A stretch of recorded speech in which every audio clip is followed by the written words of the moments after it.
E uma palavra seria briga, né? Eu resumiria em Richard Rios. Volante do Palmeiras. Recém-chegado ao Palmeiras. O que esse menino jogou na última partida contra o Cerro, né, e agora contra o Vasco, é impressionante. Parece que ele já está no Palmeiras há uns 2, 3 anos já. Ele colocou num jogo, colocou no segundo, terceiro agora titular. E a inserção dele foi... E é legal o seguinte, observar também, depois a gente vai falar mais sobre o jogo, todas as dificuldades do Palmeiras para armar a equipe. Porque se hora que você não tem Rony e Veiga, você não tem parte da sua ideia de jogo. Do mecanismo natural. Exatamente. Outras funções dentro de campo você consegue até dar um jeito, resolver. Mas esses dois transformam a maneira de jogar. Então o Palmeiras tem que... O tempo todo a gente falou... Não tem nem o arco, nem a flecha. Quero ver quando não tiver o Veiga. Bom, tem o Scarpa. O ano passado terminou o Brasileirão voando.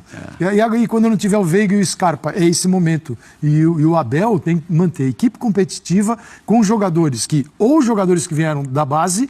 ou gente que acabou de chegar e está se adaptando a tudo isso. E o que o Zé observou ele tem o Richard Rios, que você poderia falar, seria natural falar, poxa, espera aí uns 3 meses para o cara se adaptar. E ele já chegou jogando. Outros jogadores vão precisar de um tempo maior. Navarro, Flávio Lopes. Flávio Lopes demoraram, né, para entender, né? É colombiano que jamais jogou profissionalmente na Colômbia. A base dele é do Flamengo, né? Ele ficou no Flamengo, depois saiu, foi pro Guarani. É novo, né? Tem 23 anos. Não, acho que menos até, eu acho. Vai completar menos, 23.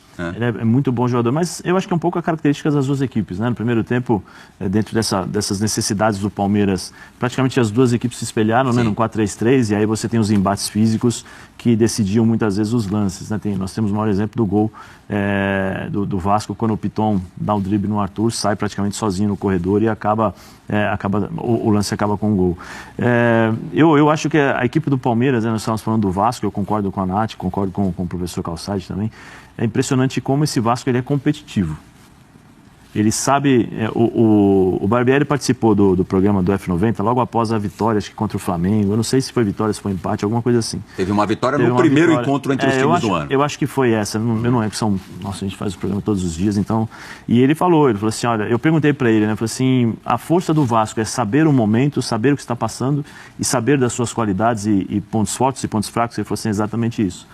Então, eu acho que o Vasco sabe o que ele pode fazer, sabe das suas limitações. Agora, jogou contra um time que são 3 anos de um treinador no seu trabalho, né, com o seu trabalho, um trabalho consolidado. As suas referências, Gustavo, Zé, o Gustavo e o Zé hoje são impressionantes. O que eles fazem dentro de campo para esse mecanismo funcionar, né? O Gustavo na defesa, o Zé Rafael ali na frente.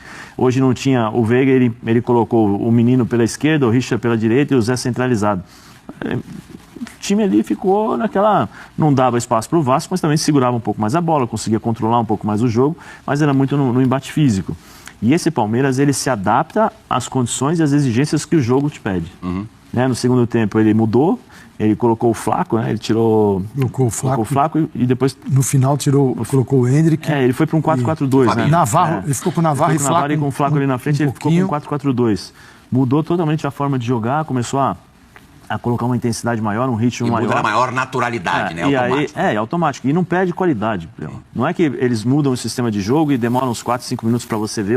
Não, muda o sistema de jogo e na mesma hora você já vê a mudança de jogo, né? Porque a intensidade é muito alta. Então, para o time adversário é difícil. O que aconteceu? O Vasco foi todinho lá para trás. Dentro das suas limitações, o Vasco não conseguia passar do meio campo. Quando passava, era um jogador com a bola, o Pedro Raul lá na frente, contra 3 defensores do Palmeiras e 2 ou 3 jogadores do Palmeiras tentando recuperar essa bola para jogar. Então é difícil, mas o resultado hoje para o Vasco foi importantíssimo dentro dessa construção. Né? Os dois muito escalados de uma forma muito para reagir à posse, à recuperação da posse. E o Palmeiras, mais uma vez, é exemplo do que aconteceu contra o Cerro Porteño. O Palmeiras está começando a perder mais bolas do que normalmente perderia ou já no passado perdeu. Mas eu acho que isso aí, viu, Carlos? É muito por conta, acho que, da mudança do Zé. Também. Mas tanto que no jogo do Cerro, o Zé perdeu uma bola daquele volante que está saindo e as costas, mas é um Palmeiras assim, aí você é obrigado a correr para trás e te pega meio despreparado para isso. No segundo tempo, também como quarta-feira, isso já desapareceu, porque no segundo tempo, o Vasco não acertou uma bola no alvo. E no primeiro tempo, 3, sendo que 2 foram gols. Então aí é um Palmeiras mais agressivo e reestruturado dentro de campo. Mas é preciso tomar cuidado com isso. Com Veiga, sem Veiga, com Rony. Claro que isso mexe na estrutura, mas isso atrapalha também. porque ele dá espaço para reagir, o adversário para correr, e os dois muito preparados, um para pegar o outro nas recuperações e acelerar. Nath, vamos mostrar agora os números dos dois tempos, para você também analisar para a gente o que eles dizem, o que eles podem dizer. Posse de bola, ó, o Palmeiras dá uma goleada no Vasco. 63% contra 37%. Chutes do Vasco da Gama, 11 no alvo, 3. Do Palmeiras, 13 no alvo, 8. O aproveitamento do Palmeiras em acertar o alvo superior. Grandes chances, 3 para o Vasco, 1 para o Palmeiras. Ações na área rival, 15 no Vasco, 20 no Palmeiras. Passes corretos, 171 do Vasco. E aí, claro, tem a ver também com a posse de bola maior, 370 do Palmeiras. A gente vê uma dificuldade do Vasco de fazer essas transições, né? Muito por esse encaixe que ainda não aconteceu. Essa tentativa do Barbieri encaixar o seu setor de meio de campo, principalmente para a saída ofensiva. E aí tem uma certa dificuldade, às vezes alonga demais a bola, tem dificuldade para recuperar. Agora, os números, friamente olhando, um Palmeiras superior, né? Como a gente já esperava, até por uma questão de trabalho. São peças mais identificadas e mais encaixadas para jogar de forma orgânica. O Vasco ainda não.